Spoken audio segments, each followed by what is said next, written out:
Pessoal, eu comecei a assistir esse vídeo aqui e eu decidi parar pra ver com vocês, fazer um react aqui, que é genial. E sinceramente, quando eu ouço a Simone cantando Então é Natal, eu tenho vontade de morrer. Bota desde o inicinho. De todas as histórias que a humanidade inventou, a do Natal é uma das minhas favoritas. Então, pessoal, eu comecei a assistir esse vídeo aqui, eu decidi parar e poder gravar, porque é um react que eu vou ter que fazer aqui. Pode ser que não dê certo, pode ser que o YouTube bloqueie, mas é genial. Não é pelo bebê, nem pelo Eu não assisti todo ainda. Vamos ver. os luzinhas e sinceramente, quando eu ouço a Simone cantando Então é Natal, eu tenho vontade de morrer mesmo sendo imortal. O roteiro do Nascimento é uma obra-prima de complicação. Não tem a engenharia dos meus amigos egípcios das pirâmides, nem a pancadaria dos gregos no Olimpo. Não, o Deus cristão é mais chegado em novela mexicana, sabe? Tipo A Usurpadora, um drama desnecessário, complicado e, convenhamos, difícil de acreditar. E hoje, no nosso especial de Natal Capitalismo, eu vou contar pra vocês esse conto, a versão Capitalismo, é genial, capitalismo, né? Capitalismo. que não foi editada pelo comitê pastoral. A história de como um plano divino deu espetacularmente errado para dar certo, do ponto de vista comercial, claro. Era uma vez uma terra muito, muito distante e poeirenta, chamada Galileia. O Big Brother lá de cima E eu já morei na Galileia já. Morei na Alta Galileia. Alta, é Tzfat ali, região de Tzfat ali. estava entediado. Ele olhou para o mapa mundi, ignorou as orgias de Roma, ignorou os filósofos da Grécia, ignorou a Ásia inteira e decidiu que o salvador da humanidade nasceria num buraco onde o saneamento básico era apenas um sonho distante. Mas o plano precisava de emoção, de drama. Pensem comigo, meus queridos. O cara é onipotente. Ele criou buracos negros, a complexidade do átomo e até o ornitorrinco. Ele podia tudo. Havia Até ornitorrinco. Genial, isso é muito nerd, né? milhares de virgens solteiras, desocupadas e disponíveis na Galileia. Seria fácil, seria limpo, mas seria chato. Ele olhou para todas as solteiras e disse: Não, muito fácil. Então o dedo divino apontou para Maria, uma menina doce e educada e o mais importante. Ah, interessante. Menina doce e educada, é menina mesmo, né? Porque, segundo as escrituras, Maria teve Jesus com 13 anos, né? Então, Deus é aquilo que muitos defendem aí, né? Tipo, ó, eu não posso falar a palavra aqui no YouTube, mas Deus foi lá e, ó, 12 aninhos lá, tipo Zeus, assim, ó. Pá!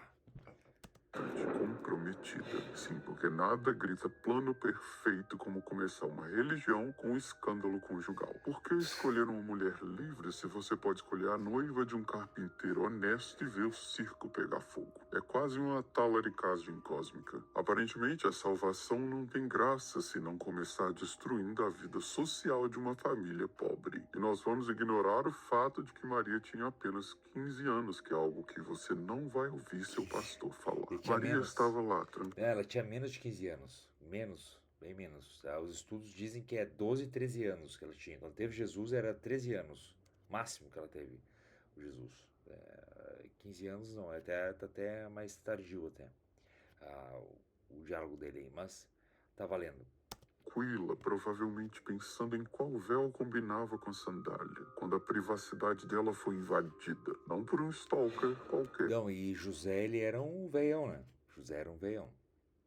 Um homem maduro, digamos assim. Mas por Não é Nicolau Maduro, não, tá? Não tô falando disso aí. Acalmem-se, esquerdistas, por favor. um funcionário público celestial, Gabriel, ou como a gente chama ele aqui no zap da família, Biel. Imagina a cena, um ser de luz. O Bibiel. Aí chega o Bibiel. Eu tô pausando também, pessoal. Não pensa pra comentar, mas tô pausando porque aí fica mais fácil pro YouTube aceitar, tá? aparece no seu quarto, sem bater, invadindo a propriedade, e diz a frase que todo psicopata adora usar: não tenhas medo. Se um homem alado e brilhante aparece no meu quarto dizendo pra eu não ter medo, eu já tô ligando pra polícia ou disfarçadamente pegando um porrete. Mas Maria, coitada, era educada demais pra gritar, e o Biel soltou a bomba. Você vai ter um filho. O pai é o Espírito Santo. E não, ele não paga pensão. E foi assim, meus caros pecadores, que começou a maior bagunça da história, sem consentimento prévio, sem consulta ao noivo, e com uma explicação biológica que faria Darwin rasgar seus livros e vender artesanato numa praia em Porto Seguro. E então o foco da nossa história muda para outra vítima dessa trama: José, o carpinteiro, o homem, o mito, Ó, o José.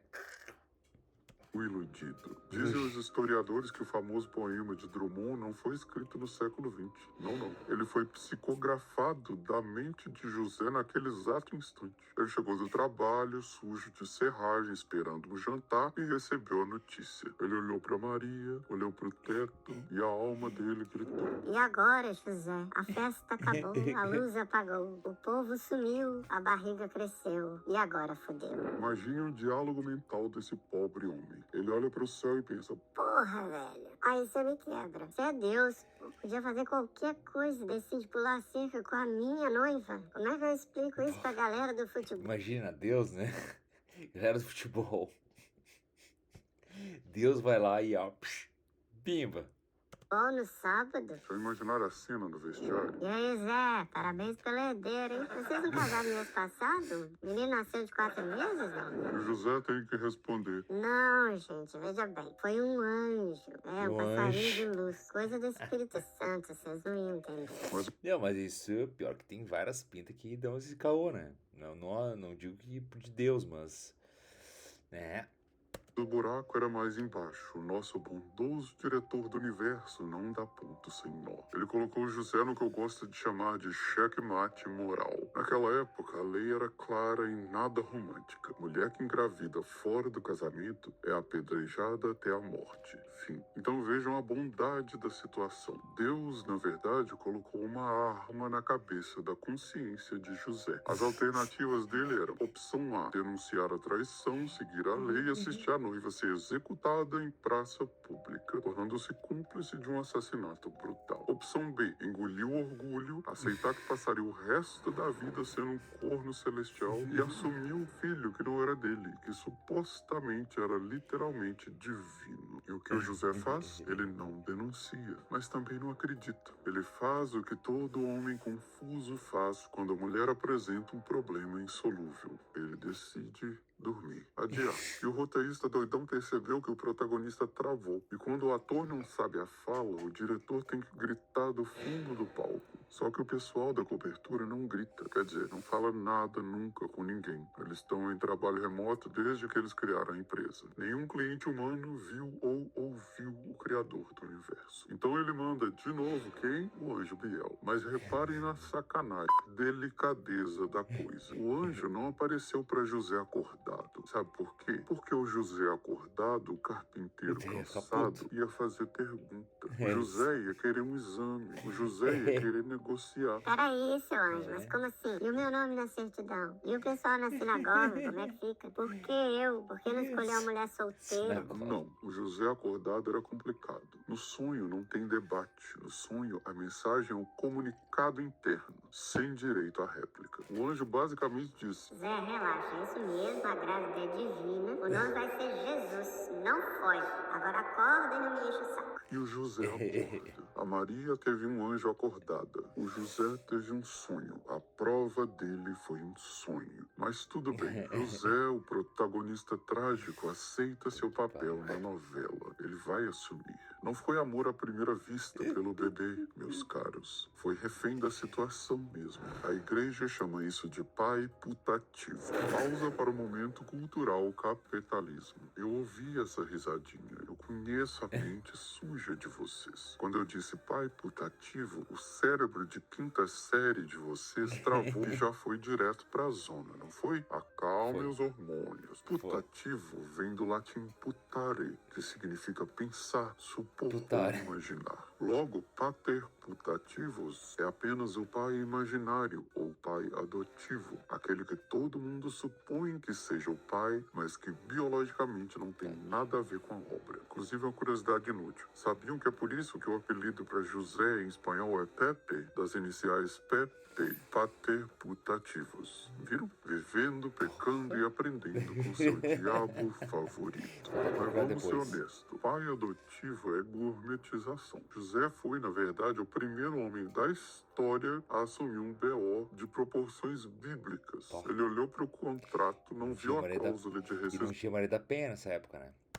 e percebeu que para não ser um monstro, ele teria que ser um santo ou um corno manso. A linha é muito tênue. E vocês acham que o sofrimento acabou no teste de paternidade? Claro que não. Vocês esqueceram quem é o autor? Ele olha para o mapa e pensa assim: como é que eu posso piorar a vida deles agora? ele podia ter feito o Big J nascer no conforto da casa do José, na cama arrumada, com a parteira do bairro. Seria simples, seria digno. Mas o nosso autor odeia dignidade. Ele ama o caos. Ele precisa que o menino nasça em Belém. Por quê? Porque um profeta 1000 anos antes escreveu isso. Ele prefere torturar os personagens do que admitir um furo de roteiro. E como ele força a viagem? Ele, o onipotente, o criador de tudo, sabe tudo, pode tudo. Ele usa o Império Romano. Ele não manda um anjo dizer: Zé, se muda. ele não faz chover ouro para eles comprarem uma casa nova em Belém. Não, ele inspira o César, lá em Roma, a fazer um censo, uma burocracia, o IBGE da época. E o decreto diz: todo mundo tem que voltar para sua cidade natal para contar gado. Por quê? Porque César mandou. O César mandou, o Deus que criou César achou melhor obedecer. E a Maria, grávida de 9 meses, 9, do Espírito Santo, pronta para dar à luz a qualquer momento. E ela tem que atravessar o deserto no lombo de um burro, percorrendo 150 quilômetros de estrada de terra num buraco chamado Judeia. Imagine o conforto. Não tinha suspensão, não tinha ar-condicionado. Era um Uber Jag da pior qualidade. 9 meses de gestação quicando no lombo de um buraco ambulante. Se o menino não nasceu com traumatismo craniano, ali mesmo já foi o primeiro milagre. A viagem mais absurda, mal planejada e logisticamente imbecil da história. E quando eles finalmente chegam em Belém, exaustos, sujos e desesperados, Surpresa! não tinha vaga. Vejam a ironia suprema aqui. O dono de todo o ouro e prata, o arquiteto do universo, o criador das galáxias, esqueceu de fazer uma reserva no Booking.com. Onipotente para criar o sol, incompetente para reservar uma pousada. É prioridade que chama, não é, Márcia? Sobrou o quê? O fundo do quintal, a estrebaria. Esqueçam o presépio da sua avó, todo limpinho, com palha dourada e cheiro de lavanda. Nós estamos falando de um curral do Oriente Médio. O cheiro não era de santidade, era de bosta quente, urina fermentada e animal suado. Não havia berço de ouro. Jesus foi colocado numa manja. Quem conhece cheiro de bode, tá? Cheiro de bode, fede. Bode fede pra caralho. O suor de bode, o mijo de bode fede. Gato, cachorro. Quem tem gato em casa já sabe, né? Então imagina a situação, né? Bode fede muito mais. Manjedoura. Vocês sabem o que é uma manjedoura, crianças? É um prato onde a vaca baba e come. É o coxo. Filho de Deus foi colocado num coxo cheio de bactérias, infectado com feno velho e moscas varejeiras. A higiene passou longe. A vigilância sanitária teria interditado o Messias na hora. Mas, como dizem, era o que tinha para hoje. Nascer num palácio? Um palácio é tedioso. Um templo? Previsível demais. Então é o marketing de contraste. No seu estado mais puro. O rei que nasce no lixo. Essa é uma história que vende. E aí o menino mal tinha saído do útero, ainda todo sujo de, enfim, daquela gosma sagrada, e a privacidade do casal foi pro espaço. Primeiro chegaram os pastores, gente simples, gente humilde, gente que não tomava banho há 3 semanas. Imagina a cena, Maria Pô, Zal... conheço vários aqui, na roda desse aqui. Vamos lá.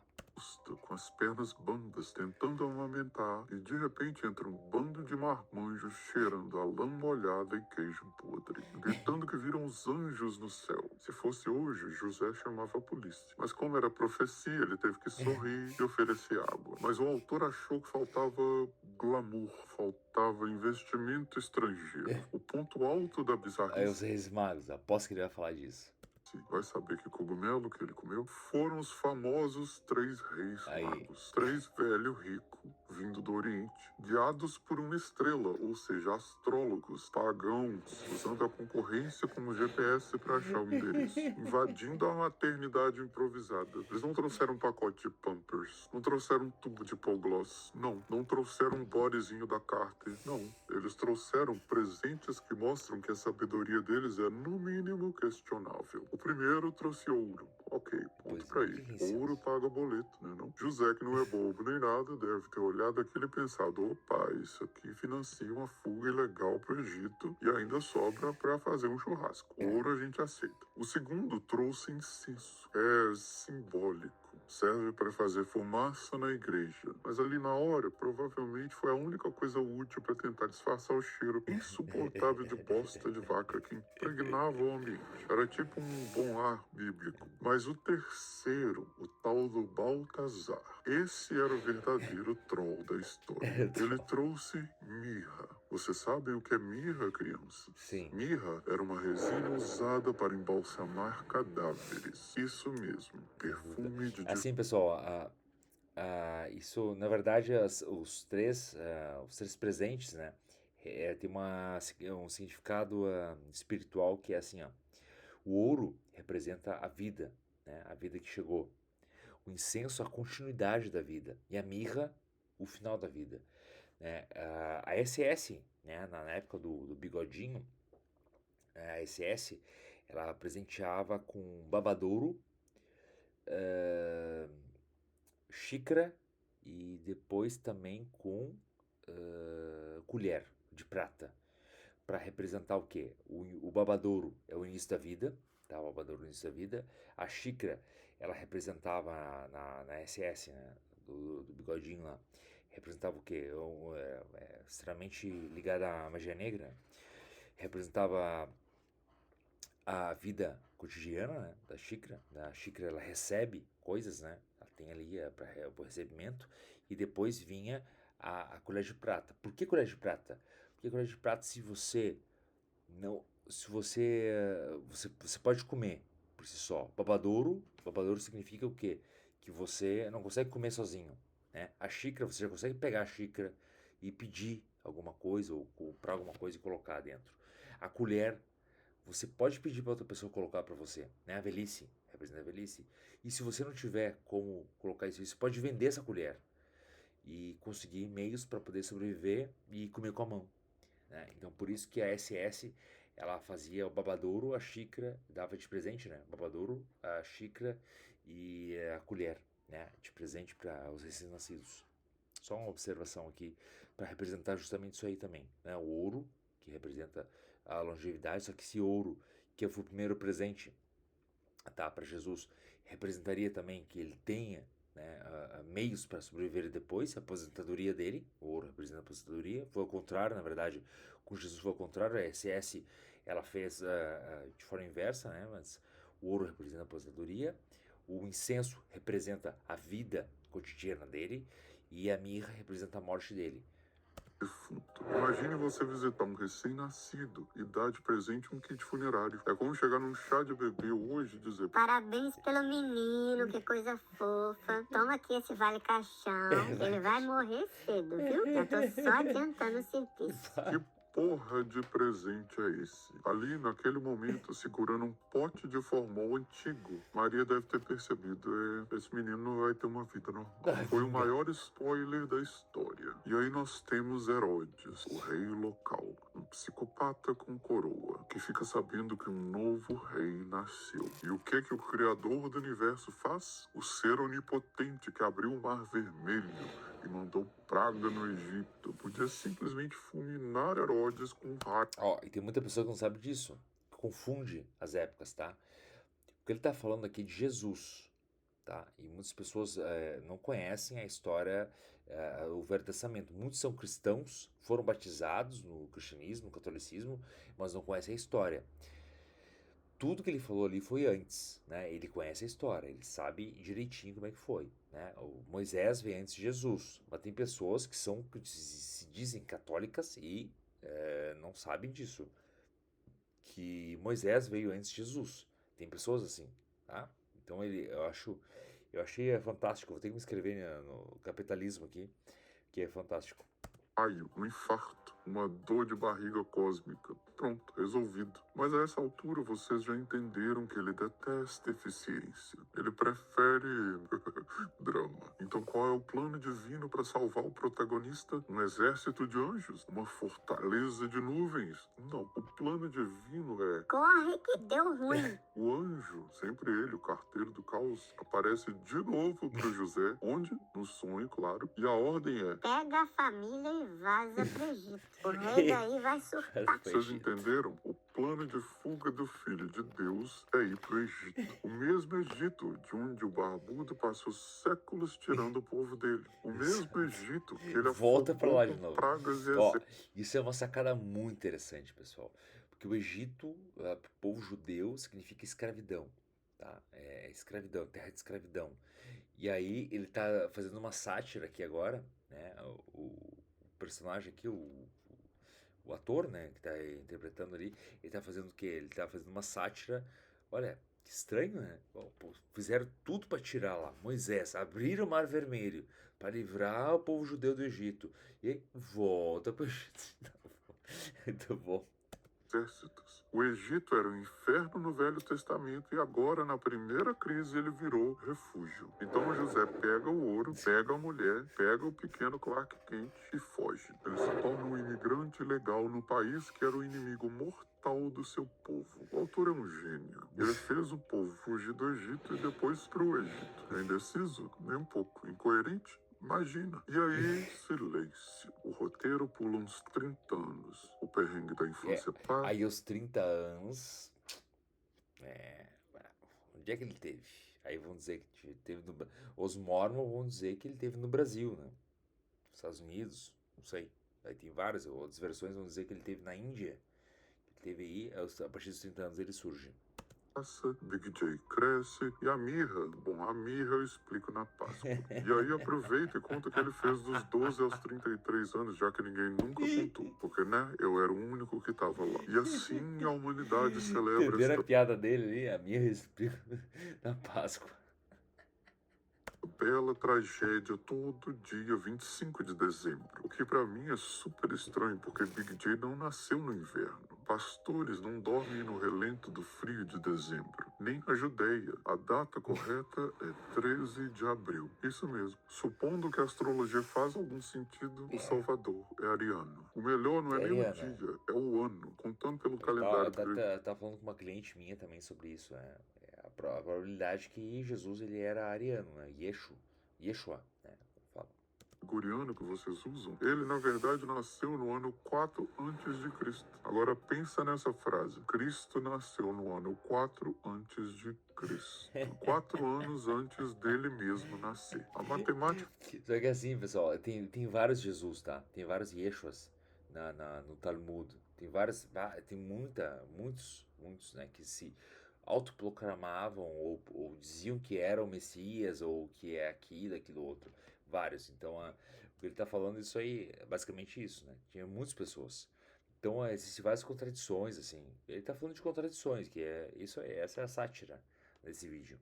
A divina é tão desgramada que o homem conseguiu nascer antes dele mesmo. Mas por que 25 de dezembro, senhor capeta? Simples. Plágio. Dia 25 era a data da minha festa. O solstício de inverno. A Saturnália. Era a festa de orgia, bebedeira e sacrifício. A igreja esperta que só ela fez um ribbon. Que era a esperança, né? A esperança pro povo celta, para todos os europeus ali, era a esperança de uma nova vida, né?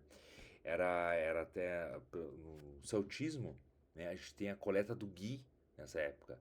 O gui, o que é? O gui é como se fosse um parasita numa árvore, né? As bolinhas, a gente tem no Brasil isso aqui, né? Como se fosse uma árvore de passarinho, assim, o gui, umas bolinhas brancas, assim. E é a única coisa que floresce, assim, que surge, a única flor, digamos, a única semente do inverno. Então existia a coleta do ghee, existe ainda, né? Eu fiz muito com meu druida também, né? Eu sou iniciado no druidismo na França e a gente tinha muito essa coleta do ghee no inverno. E é muito, muito frio e a gente faz essa coleta. Tem que subir numa escada, ou subir na árvore mesmo e coletar, ou seja, independente. Brandon pegou a minha festa, colou um adesivo propriedade de Big J.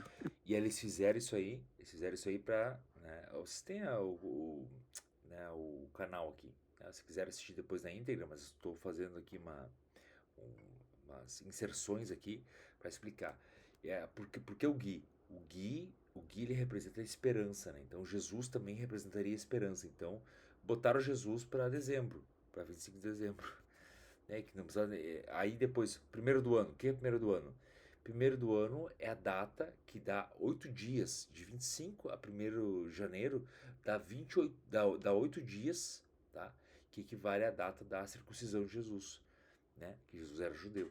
Então são 8 dias, né? Por isso que tem no Bar Mitzvah, não é por causa de Jesus, isso vem antes, é tradição judaica, mas o cristianismo adotou isso aí e é por isso que a gente tem o primeiro do ano, né? Primeiro do ano que a gente tem janeiro, 1º de janeiro é a data, e o 25 também é a data do nascimento dele, porque dá o cálculo de 28, de 8 dias para poder fazer a coleta ali, não do Gui, mas a coleta né, da pele, do prepúcio dele, o prepúcio dele, né? E disse que foi ideia dela. Roubaram a minha festa, crianças. E hoje o que sobrou? Sobrou um aniversário onde o aniversariante é ignorado. Vocês montam um pinheiro morto na sala, trocam presentes, que são costumes pagãos, diga-se de passagem, mentem para as crianças sobre um velho gordo vestido de Coca-Cola. Eu conheço isso aí. Velho, gordo, barbudo, que promete coisas. Conheço um aí. Conheço um. Conheço um. Que invade casas, o anjo invade, o velho invade, se entopem de comida enquanto o dono da festa continua na manjedoura. Vocês gastam dinheiro que não tem para comprar presentes que ninguém precisa para impressionar parentes que vocês odeiam. É claro que não podemos esquecer daquela tortura psicológica socialmente aceita, o amigo oculto. Todo mundo odeia, todo mundo sabe que vai dar ruim, mas sempre tem um filho da puta, uma pessoa bondosa do RH ou aquela tia com excesso de energia que grita... Vamos brincar, vai ser divertido. E aí começa o show de horrores da desigualdade. Você tira o seu chefe e compra um vinho importado de R$200. E quem te tira? O estagiário. E ele te dá uma caneca com uma frase motivacional fuleira, tipo, juntos podemos mais. O amigo oculto é a prova definitiva que o ser humano não sabe presentear, não sabe receber e, no fundo, só queria estar em casa vendo Netflix. Mas vocês vão com um sorriso amarelo e fingem gratidão ao ganhar um sabonete artesanal que tem cheiro de desespero. Isso sem falar na ceia. A única noite onde vocês cometem o crime de colocar uva passa em tudo. Uma atrocidade que eu não inspirei, vamos deixar claro. E sentam à mesa fingindo harmonia. Lembra que ele tá representando o demônio ali, né? O capeta, né? Do caralho. Uva passa é pesado mesmo, uva passa. Comi na Grécia só, em Chipre também. Mas uva passa. Mas a noite feliz dura exatos 15 minutos. É só até o tiozão fazer a piada do... Não é pra ver ou é pra comer? Pela milionésima vez. Ou alguém citar o nome de um político de estimação. Ah, A manjedoura vira octógono. Gritaria e dedo no c... Indireta e cara feia. Enquanto o especial do Roberto Carlos toca no fundo pra abafar o som do ódio familiar. E a isso vocês deram o nome de espírito natalino. Mas sabe o que é mais engraçado? O Natal é o único dia do É ano... o espírito matalino, né? Não. Ops, cabala. Aqui surgiu. Olha só, pessoal, que estranho. Surgiu aqui, cabala esotérica. em que vocês fingem ter Surgiu aqui do empatia. nada. É o dia da hipocrisia gourmet. Vocês olham para o morador de rua e sentem pena, mas dia 26 voltam a trancar o vidro do carro com nojo. O Natal não é sobre o nascimento de um salvador, é sobre o alívio da culpa de vocês. É o dia que vocês fingem não ser os monstros. Eu não tô fazendo propaganda do livro aqui, pessoal. Eu só cliquei num botão aqui e apareceu, tá? Só pra dizer assim, pra ser claro, né? Os egoístas que são nos outros 364 dias, especialmente os cristãos. Então divirtam-se fingindo que são boas pessoas por 24 horas, aproveitem a ceia, a falsa união e o amor de plástico. Recitem o Pai Nosso que vocês repetem como um papagaio sem prestar atenção no que estão falando. Porque no dia 26 a magia acaba, a máscara cai, e vocês voltam a ser exatamente o tipo de gente que teria ajudado a crucificar o aniversário. Eu tenho certeza que se ele voltasse hoje, ele não seria pregado na cruz. Ele morreria de desgosto. Então é isso. Tenham um Natal que vocês merecem. Nos vemos no dia do acerto de contas. Salve Satanás do inferno, salve o diabo. Baita vídeo. Olha, parabéns. Eu não conhecia, vou me inscrever agora, nesse exato momento. Estou inscrito aqui já. Baita canal, pessoal. Recomendo aí. Baita reflexão, né? Super lúcida, super pontual. E é isso aí, pessoal. Um Feliz Natal, né? Já passou o Natal, mas né, tem um ano novo, mas reflitam para o próximo Natal. É isso aí. Salve a nossa banda, salve a Randalheira, Ave Lucifer e salve Satanás.